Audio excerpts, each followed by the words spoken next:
Napakasarap ng pakiramdam Vice ganda pakikipagkasundo kay Billy Crawford.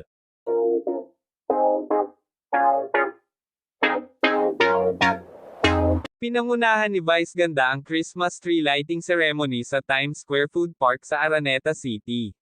Napakasarap ng pakiramdam ni Vice ganda kasunod ng pakikipagkasundo nila sa dating It's Showtime co-host na si Billy Crawford.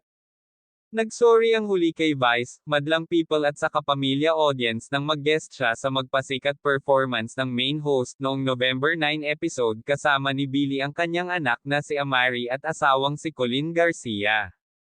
We accidentally bumped into each other a couple of weeks ago and it was really magical. Napakasinsero nito. Wala lang. Nagkita lang kami and then Colleen said magbati na kayong dalawa, recalled Vice on the sidelines of Araneta City's Christmas tree lighting last week. Isa siya sa mga espesyal na panauhin at performer sa taunang seremonya ng pag-iilaw. Kasama ng TV host ang mga opisyal ng Araneta City, Miss International 2023 third runner-up Nicole Borromeo, at Binibini. Pilipinas 2023 Queens, larawan mula sa Facebook page ng Araneta City. Hindi naman pinilit, Vice stated. Bigla lang kaming nagkita and we just felt it. Let's just hug each other. Right after that, pagkahiwalay namin, pagsakay ko ng kotse, we texted each other agad and it continued. Araw-araw kaming nag-uusap. Ang sarap sa pakiramdam. Napakasarap sa pakiramdam.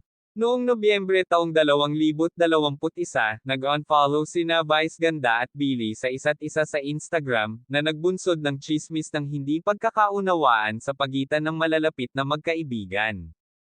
Ang pag-alis ng It's Showtime director na si Bobot Vidain sa kalabang programa nito sa Launch Out Loud ng TV5, na kalaunan ay pinalitan ng pangalan bilang Tropang LOL, kung saan si Billy ang pangunahing host ng programa, na lalong nagpasigla sa mga espekulasyon ng kanilang lamat.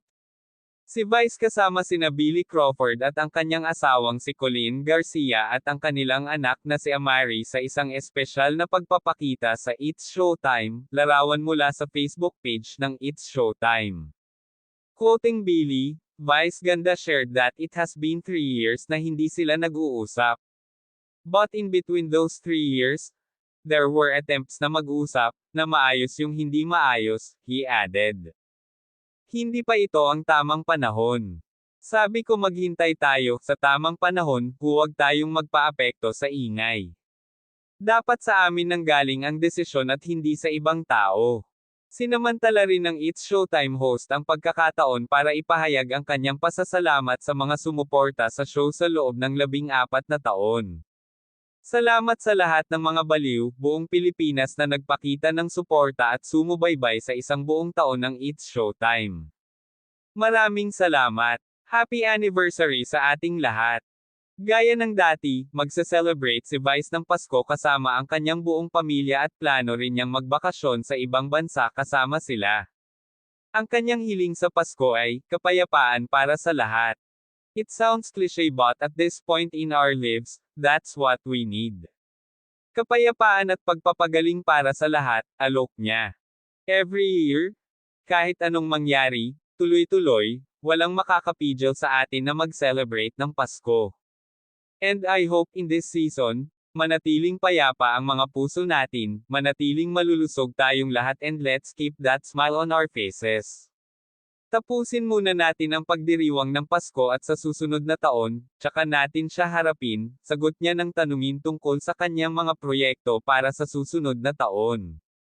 Napakaraming nangyayari kaya tapusin muna natin ang taong ito ng mapayapa.